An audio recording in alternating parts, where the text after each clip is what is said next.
Welcome, I'm Waqar Rizvi, and this is Scope. On today's show, we're going to discuss U.S. spending on wars since 9/11 and the Rohingya issue. The United States, according to Brown University, has spent upwards of $5.9 trillion since 9/11. The report goes on to detail how detrimental this has been to human rights abroad and the economy and even freedoms at home. Has this militarism made the U.S. any safer?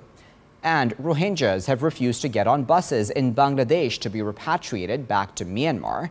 Even the UN has sided with them over the issue, saying Myanmar has not adequately prepared for their return. Where does this leave the world's most persecuted minority? Let's first delve into our first issue, and that is the U.S. wars since 9/11, with our esteemed guest who is joining us live from Washington, D.C. via Skype, Michael Lane. He is the founder of the American Institute for Foreign Policy. And Michael, thank you very much for joining us here on The Scope. Michael, I want to put it to you, and I know that you have read this Brown University report. What do you make of it? Well, it certainly is a stunningly high number. $5.9 trillion dollars is almost 2 years the annual budget of the United States. And when you combine that with Brown University's projections as to how much we'll be spending in increasing years, with much of that already committed, because what they're doing is factoring in taking care of veterans and costs associated with that, as well as interest on money that's been borrowed to finance the conflicts. It really focuses the amount of effort and the dedication of resources that the United States has put into this. The Pentagon breaks it out a little bit differently, but I see nothing incorrect about the way that Brown does it when they start factoring in all the sources that are associated with the United States military conflicts throughout the war. And obviously, Michael, the U.S. would say it needed to conduct all these wars in order to keep the homeland and the nation safe. Do you believe that the United States is safer because of all this money spent on wars abroad? American would argue that that wasn't a justified use of American military force. The Afghan government at that time, the Taliban, had given the Al-Qaeda free operations throughout Afghanistan to plan and execute their operation against the United States. And so that was very popular and supported by most Americans. Equally supported at the time, of course, was the Iraq War, which took a great deal of resources for a period of time, but now is a much lesser piece of the puzzle. So it became a matter of juggling where was the United States really going to focus. The first thing it did was it drove Al-Qaeda out of Afghanistan and the Taliban. Then it focused on Iraq. And then, of course, with President Obama's election some 10 years ago, we have been focused back on the Afghanistan theater, which is much more controversial in the United States than were the first two efforts. I myself do think that the amount of effort that's being spent in the Afghanistan theater is justified by the results. But at some point, you actually have to have an outcome that justifies 17, 18 years worth of effort. Okay, so let me push you on that last point then, Michael, because many would argue that it's not justified in Afghanistan even, considering the fact that the Taliban, seemingly at least, are now in control of a significant portion of that country, that the Kabul government was not even, like the Taliban clearly said, we don't even want to discuss peace with the Kabul government. We're just going to discuss peace directly with the United States. It seems that even the Taliban realize who the real power brokers are in their country themselves and the United States. So after so many years of being in Afghanistan, with a goal seemingly, of course, of establishing a democratic government that can rule that country, that goal has failed, hasn't it? It has. I mean, when you look at what the United States' real objective is, to have a democratic government that can rule the country, that can bring all the disparate interests in Afghanistan to the table at the same time and having them work together in an effective coalition, no, we have not achieved that. It remains to be seen in the very near future, I believe, whether or not there will be successful negotiations that will bring the long-standing desire for the United States, long-standing democracy for the desire for democracy to Afghanistan. Talks will be ongoing, but at this point, President Trump is certainly making noises that this does have to come to a conclusion. The difficulty with signaling that you're getting impatient is that it encourages your adversaries to test your patience to last a little bit longer, which stretches the whole thing out. I don't know how it's going to come out, but it will be measured by the final outcome as to whether 18 or 19 or 20 years worth of effort becomes worth it. But the initial goal of driving al-Qaeda out of Afghanistan and denying them Afghanistan as their safe haven to plot and execute their attacks against the United States, of course, ultimately was successful. All right, so Michael, you know, many people talk about 9/11 specifically as a starting point, as this report did as well. And of course, at 9/11, no one will justify the killing of those innocent people. But then in the aftermath of 9/11, many people say that many more people, several-fold, have been killed around the world in what the United States has called and termed the war on terror. Has all that bloodshed been worth it?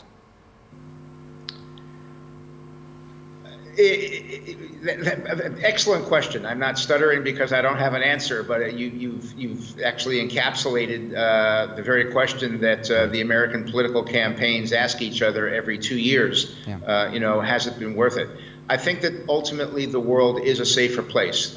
There has been a lot of focus and increase really in terrorist activity around the world. The United States, through coalition partners, of which Pakistan is one of them, have been able to really root out a lot of the terrorism and to make the world safer. But has it been rooted out completely? No, there is terrorism around the globe. It continues to be around the globe, and innocent people continue to be the victims of people who go after them for political reasons that are really unrelated to the civilians that they're going after. You combine with that the obvious costs of an organized war, of which the United States has been participating in for a good deal of time, and you are going to have economic destruction and additional civilian casualties, which is very, very unfortunate. But then when you look at the overall larger picture, I think, which was the rise and ultimate fall of ISIS, yeah. You can look at it and say, okay, if there was not the worldwide coalition to tackle and defeat ISIS, and if it had not gone on, if ISIS had been successful in establishing their caliphate throughout the region, then the world would be a much worse place than it is today. One of the things, Michael, one of the conclusions that this Brown University report, as I'm sure you read as well, came to was that these wars have in fact been accompanied by an erosion in civil liberties and human rights, both at home and abroad. So because you're sitting in the United States, let's discuss just at home. Let's just discuss within the United States. Do you agree with that civil liberties and human rights within the United States have eroded? They have.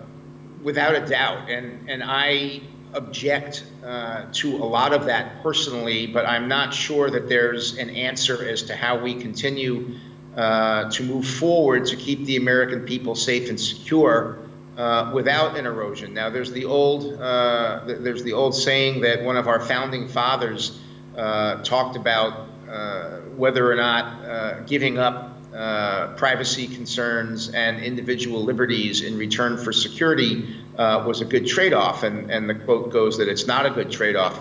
Nonetheless, we find ourselves here where most of our telecommunications, most of our computer activities, all those things are routinely captured by the federal government. They don't quite have the resources to listen to them all. But they certainly have them logged by computer listen to, keyword, and things like that. And anytime it's necessary for them to go back and take a look at an old email or an old transcript, or not a transcript, but a taping of a telephone call and things like that, The federal government has most of that stuff with the National Security Agency, and they can do so. So the degradation of our privacy and our civil liberties here in the United States, a lot as a result of the Patriot Act as well, which takes away some of our liberties and gives the government additional measures to pursue investigations of terrorism, et cetera, here in the United States, are somewhat troubling. But the fact is, we've been able to keep another 9/11 from happening here in the United States for almost 17, 18 years now, and that's a very good thing. It's a trade-off that, although it makes me uncomfortable, I think most Americans are willing to make as long as it continues to be successful. Okay, so let's discuss about the effect abroad, if we may, for a moment, Michael, because I believe it was Hillary Clinton when she was Secretary of State, and I may have been visiting Pakistan, though I'm not 100% sure where she was when this incident occurred. But somebody at a university where she was speaking, and she was speaking to the crowd, said that, Madam Secretary, we in this part of the world suffer 9/11s on a regular basis. And that wasn't, of course, said in the context of belittling what occurred in the United States on 9/11 in New York and the innocent lives that were lost on that day. But it was to contextualize for her that, you know, that a lot of people have lost their lives in terrorist activities and terrorist acts in many other countries around the world. You know, Hillary Clinton reacted very angrily to that incident. Do you think that the United States has almost gone into a bubble mode where it isn't really looking at the terrorism that others are suffering, or do you think that that's not the case and that Hillary Clinton may have reacted angrily for another reason? You know, I can't really speak for Secretary Clinton as to what motivated her on that particular day. I can tell you that the United States, President Trump, is very, very aware of the dangers of terrorism worldwide, and would like to cooperate with anyone out there who would like to be a partner with the United States to track down and stamp out terrorism.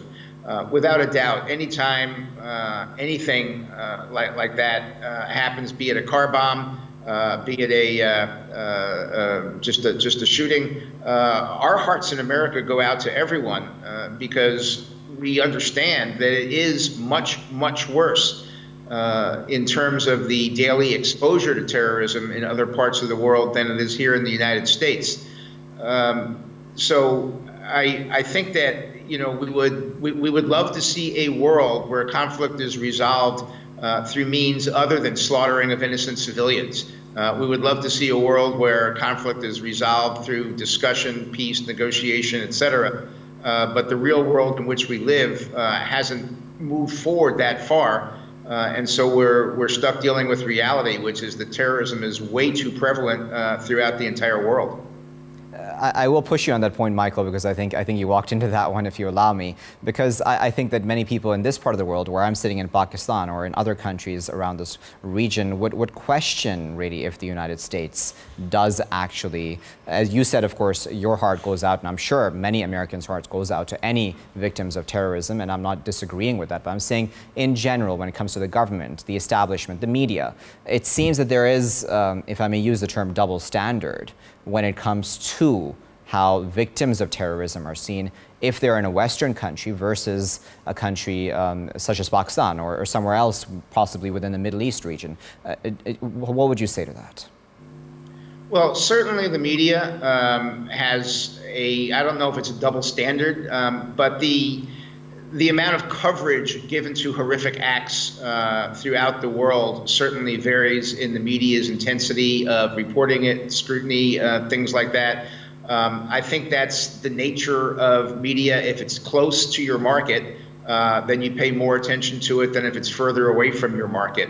I'm not a real fan of most of the mainstream media here in America. I think a little bit more attention on that. Foreign policy and foreign national news would help us out a lot. Americans are typically woefully ignorant about what's going on throughout much of the world. But again, that's the nature of the beast. As far as the United States government is concerned, some of the same criticisms might be leveled when it's a partner or an ally or a Western country that's much closer to the United States.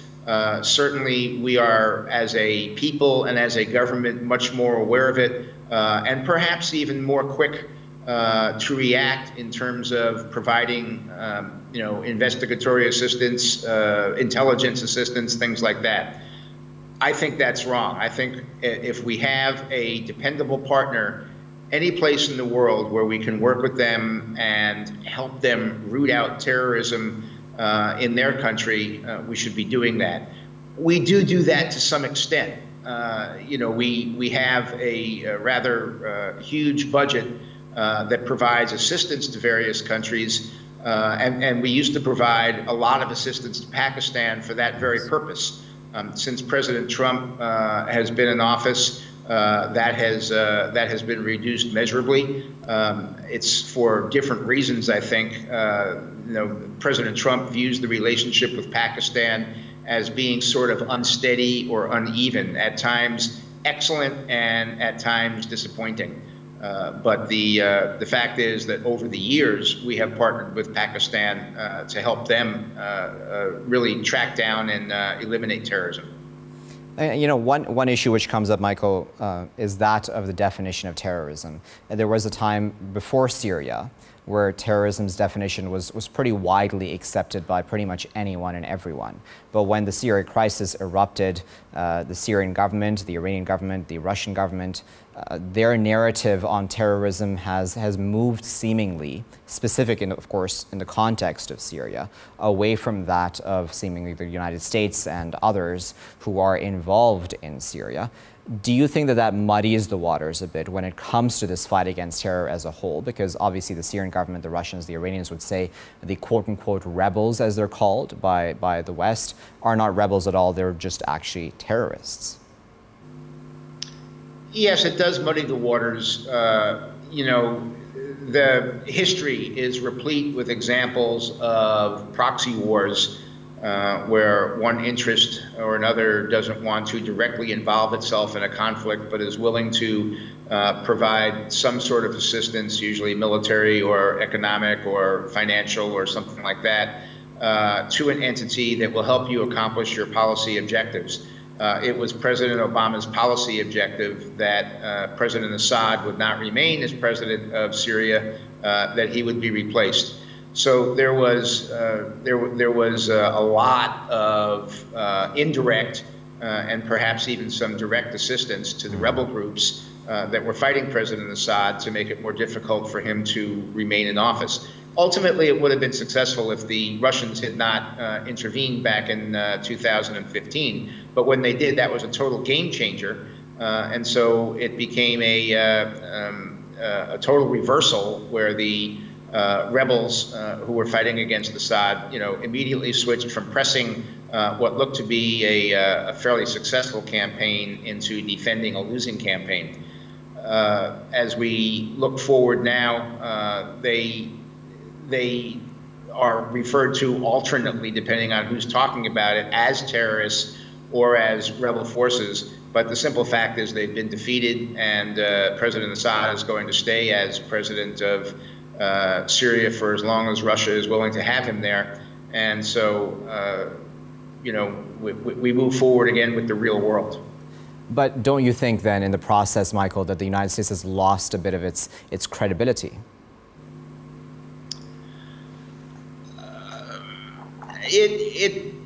In some parts of the world, yes, it has lost some of its credibility. It certainly is seen by the forces that would side with Assad. The United States and some of its coalition partners would be seen as fomenting, at a minimum, a civil war inside of Syria. Syria again would call it fomenting terrorism. That's the person who wins usually gets to write the final chapter of the book, and it looks like Syria is going to win here. So it does tarnish the United States image in the viewpoint of anyone who would be a sympathetic supporter of Syria. On the other hand, when you look at the part of the world that the United States is partnered with that prosecuted this, I think most of those countries, certainly the The UK and the Gulf partners that we have are very happy with their partnership with the United States on that, and there's no separating us from our allies on that particular issue. Discussing with Michael Lane. We'll leave it there at that for the moment with Michael, who was joining us live from Washington, D.C. He's the founder of the American Institute for Foreign Policy. We were discussing, of course, that Brown University report, the $5.9 trillion spent by the United States in wars abroad since 9/11, all apparently in an effort to secure the homeland, make Americans safer. The question still remains, however, have Americans really become safer? Michael there admitted himself, of course, that Americans have had to give up some privacies, has admitted, of course, that there are, of course, concerns about U.S. losing its credibility, certainly abroad when it comes to any issues of terrorism. We'll keep a very close eye on this issue, but of course this discussion will continue at a later time. I'll be back after a short break with our next segment, that on the Rohingyas.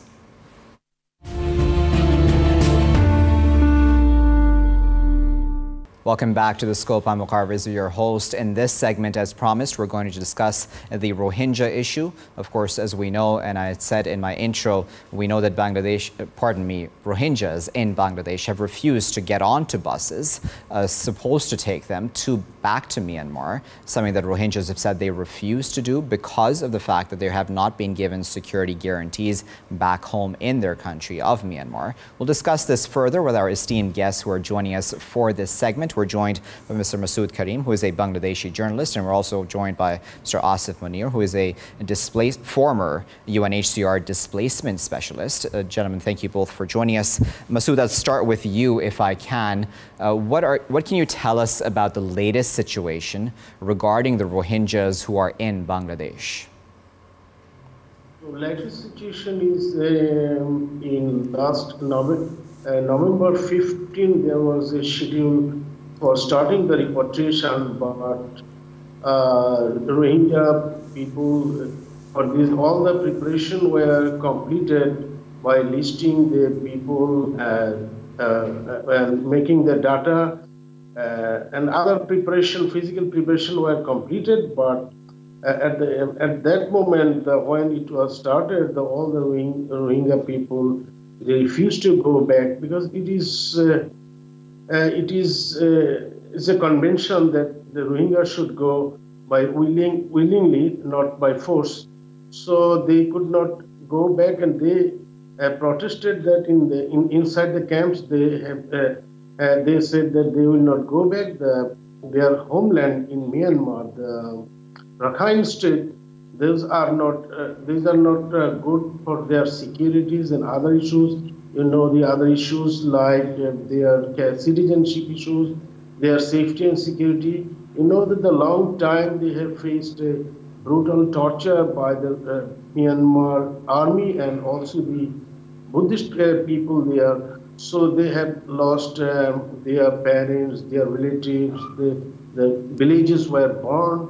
So this time they are not feeling safe to go back, despite the Bangladesh government and the Myanmar government is saying that they have built some transit camps, some shelters by the help of China and Indian government. But they are not satisfied about the preparation as because of their basic rights, the citizenship and other rights were not ensured. And even also from the United Nations, they have said that the ground is not prepared because other aid agencies are not, including the United Nations, are not allowed in Rakhine State. So at this moment, the repatriation process has been postponed, and they are now is working more on the issues. Right. But by this, yeah. Yeah, so I wanted to, if you allow me, Masood, bring in Asif Munir as well. Asif, I'm wondering if you agree, Asif, with the United Nations that has already said that it does not want the Rohingyas to be repatriated back to Myanmar at this time because it is, of course, concerned about their safety and security. Actually, it's difficult because of the citizenship rights that these Rohingyas demand, and which is a legitimate demand in terms of their self-identity as a ethnic minority. So as long as that is not resolved, the repatriation is very difficult because repatriation to what? And for want a kind of lasting change. So that has not changed in the last 1 year or for many years for that matter. So unless there is an internal process for that change, it's very difficult to really move forward on a voluntary repatriation as such. It's not a question of time, it's a question of the process of how their sort of the identity, but also the security that they need. Because a lot of them had to leave their country. Their life was at risk. Many people have actually lost their family members in the crisis. Right. And Masood, I wanted to bring you back in because I wanted to ask Masood, you're a Bangladeshi journalist yourself. Tell us, Masood, about the kind of pressure that is right now on the Bangladesh government by Myanmar, because Myanmar came out and directly criticized Bangladesh, saying that it was Bangladesh's fault that these Rohingyas did not go back home. Tell us a bit more about that, Masood. Actually, they are saying that it's a Bangladesh fault, but Bangladesh government has done everything preparing their list, because Bangladesh itself is facing pressure if the 1 million Rohingyas living in a country where Bangladesh is a densely populated country. So it is itself a proportion, and Bangladesh's priority is to send back the Rohingyas to their homeland. It is Bangladesh's priority. But at this time, Myanmar is facing some pressure from the United Nations and also the ICC, the International Criminal Court, that there happened the genocide inside the Rakhine state. So they are trying to neutralize the pressure, and even the Chinese interference to repatriate the Rohingyas. So they have finally agreed to take back that. But Bangladesh has taken all the preparations. But it is not possible to send back by force because it is a convention, internationally convention, and Bangladesh is a country where every international convention we have signed. So the Burmese authorities, they have to prove that they are very sincere to take back. And the first condition of this repatriation is to... Asif, if you tell us, if you can, Asif, about the pressure that Bangladesh is under, not necessarily from the Bangladesh point of view, from an outsider's point of view. One can imagine that a country such as Bangladesh, which, as Masood was describing, is heavily populated already, how does a country like that cope with so many refugees coming in? How practical is it for these people to remain in such lodgings for a long time? And do you think that the Bangladesh government is getting enough international support to be able to do that? The issue is long drawn, and there has been like more than 50, 60 years of sort of oppression on this population within Myanmar and with the army in power. But particularly for Bangladesh, it's from the 70s. So the crisis has deepened in over a period of time. But in terms of the rights violation and all the atrocities, that has gone on for a very long time. So in terms of repatriation, like I mentioned before, that it is linked to a lot of issues that is depending, of course, on Myanmar, but also the local majority population also. That is, there has not been a process for sort of mutual reconciliation and a peace-building process within, apart from the government initiatives or the government oppression. So in terms of repatriation, again, it's complicated. It's not very simple. Because it's tied to a lot of things that needs to happen in Myanmar in terms of giving some of the rights back and all of their sort of citizenship rights. That has not been clarified yet by Myanmar. And the involvement of international agencies has also been limited, again, because of Myanmar. But to some extent in Bangladesh also, I would say that the bilateral process did not take into account the question of, the due diligence in terms of the voluntary preparation. The logistic preparations have been made in terms of listing, checking the list, cross-checking the lists. But the people who matter, they have not been properly consulted. And again, there has not been a process to take them and, cross-check if actually it is really viable to return or not.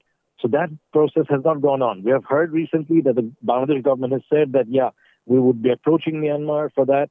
It might be that it's just a diplomatic process in terms of, yeah, we tried to just do it between the two parties. It did not happen. Okay, we will involve others, including representatives. It's not a question of, which comes first and later. The population who matter, I mean, here the Rohingyas. Right now, Asif, Asif, if I may come in, because I imagine, if I may just for a moment take the Bangladesh government's point of view, they would say, why should we take the responsibility of hosting these people alone, especially considering, as you've said already, that Myanmar is not really preparing properly for their return?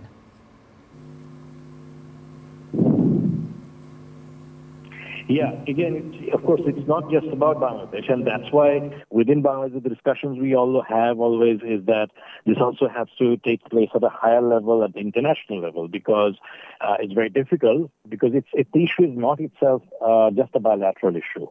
It's a question of identity of a particular group of people. And because, it has not been resolved by that particular country, the international involvement is very important, whether it's ASEAN, whether it's, at the UN level, ICC, International Criminal Court, in terms of, justice for these people. So it has to be at that level. It's not just about, what role Bangladesh can play. Of course, there's a role for Myanmar, but the international community cannot just, watch. Okay, so it has been discussed at the Security Council. Right. Asif, you mentioned ASEAN, so I wanted to actually hone in on discussing ASEAN further, because we just had that ASEAN summit just recently. And yes, Myanmar was criticized. Aung San Suu Kyi was there in attendance. She was criticized by Malaysia's Prime Minister, Mahathir Mohamad. But it seemed that everybody else around the table who was part of ASEAN was fairly weak in their criticism of Myanmar and the way it has handled the Rohingya issue. Why do you think that there isn't political will on the part of these countries to speak up for the Rohingyas? Yeah, I can give you an example from the way Bangladesh has been dealing with it. Bangladesh, officially, the Minister of Foreign Affairs and the foreign policy, they talk about that, yeah, we have in our constitution to, remain good friends with our neighbors. And whether we like it or not, Myanmar is a neighbor. And we don't want to get into a confrontational situation. So for the other countries in the ASEAN, it has been seen before as well that, they criticize about some of the atrocities, but they fall short of really being sort of very vocal against Myanmar. And it's to do with the economic relations, the diplomatic relations, trade relations, all of that in the end dominate. And Rohingyas fall through the cracks.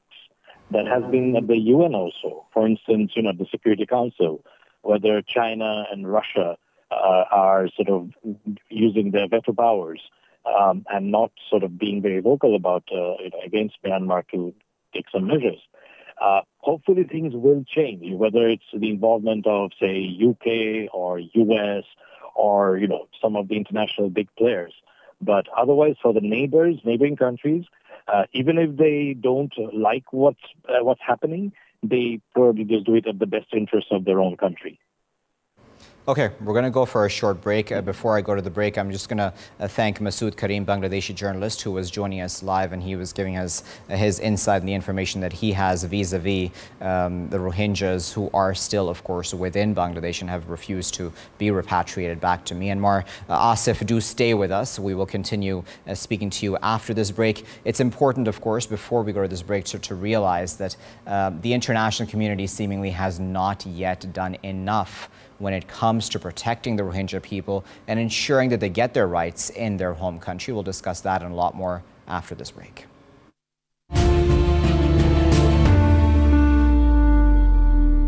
Welcome back. I'm Waqar Rizvi, and you're back in the scope as we're discussing in this segment the Rohingya issue, ongoing, of course, as Rohingyas have refused to get onto buses to be repatriated from Bangladesh back to Myanmar. We're in discussion with Asif Munir, who is a former UNHCR displacement specialist. Asif, you just heard there from a Rohingya activist herself talking about how people are scared to go back to Myanmar and they'd rather die really than go back to Myanmar and the situation there. How do, I should say, international agencies deal with that situation? Earlier, you said that Bangladesh possibly was not accepting all offers of help from international aid agencies. Can you expand on that a bit for us? Yeah, I got that. Thing is that Bangladesh has not signed the Refugee Convention, and even in terms of the bilateral relations, they are not officially using the term refugees. Or norms or humanitarian norms, it's still kind of like the government can decide how they want to deal with the process. So like I mentioned before, in terms of the due diligence about sort of going through a process with these, that has not been. And in terms of the international agencies, whether it's UNHCR, so UN agencies, but also the other international NGOs, they work within the framework given by the government. So very much so involved,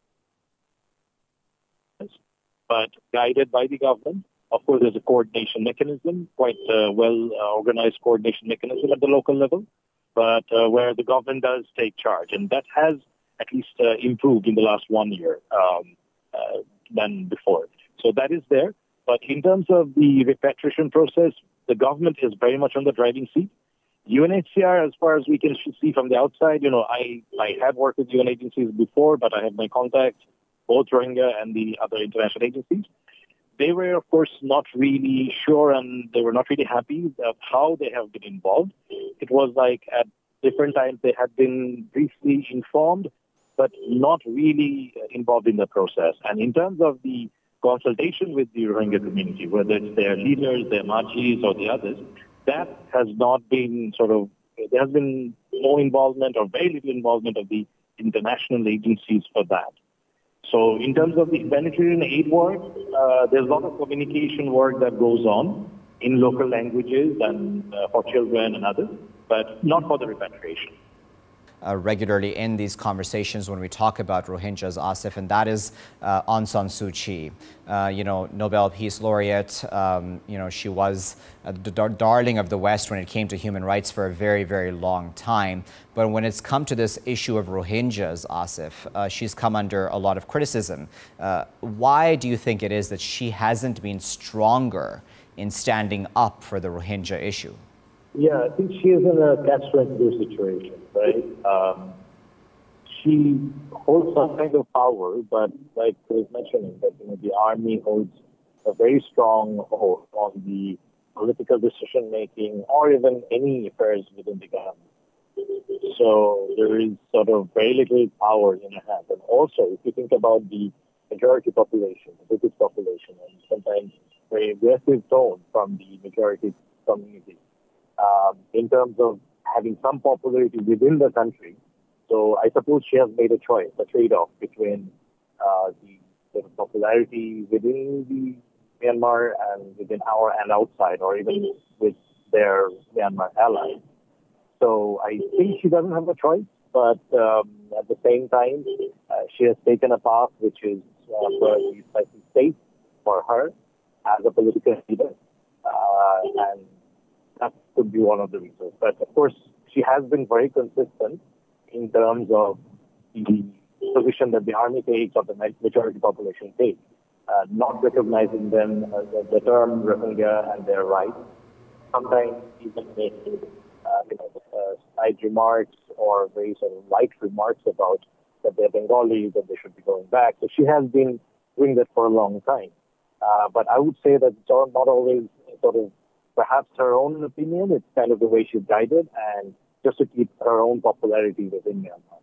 Army's crackdown on Rohingyas within Myanmar was that there were terrorist attacks carried out and that the army had no choice but to respond. Now, obviously, I know I'm asking you from an outsider's point of view, but from the evidence that you've seen, from what you've seen of the Rohingyas themselves, have you seen anything within them that would suggest that these are terrorists who have attacked and that the army had no choice but to crack down in this fashion? Again, I would say that the long history of the army's involvement in terms of the decision-making process and the kind of rights violations that happened in terms of the Rohingyas, that has gone on for a long time. Now, when you oppress a community for a very long time, you're bound to get some kind of resistance at some point, and some of it might actually turn out to be a little bit more violent. And of course, I mean, we already know that there has been a group involved in terms of at least trying for some kind of armed resistance, right? And that resulted into something. But it's kind of one against the other. Of course, in terms of the military power that the government has is much, much greater than what, say, the smaller insurgent group had. Insurgency movements have happened around Myanmar in other areas as well. It's not very new in Myanmar, but they're definitely a small population. So we talk about things that have happened in August 2017, but if we remember in 2016, there had been similar kind of situation also. There has been some attack on the military, but then the counter attack after that was much greater, and it affected the civilian population, not a targeted action against the insurgents, armed insurgents. So it has not been an equal kind of a relationship between, or whatever you call it, in terms of the armed army and military powers and the insurgent groups. But surely, yes, the insurgent groups did say that they are getting involved in terms of the Rohingya rights. Again, we haven't seen much of that in the last 1 year. And we have had international media reporting that some of the the threat to life is still continuing for the existing population in Myanmar, for the Rohingyas.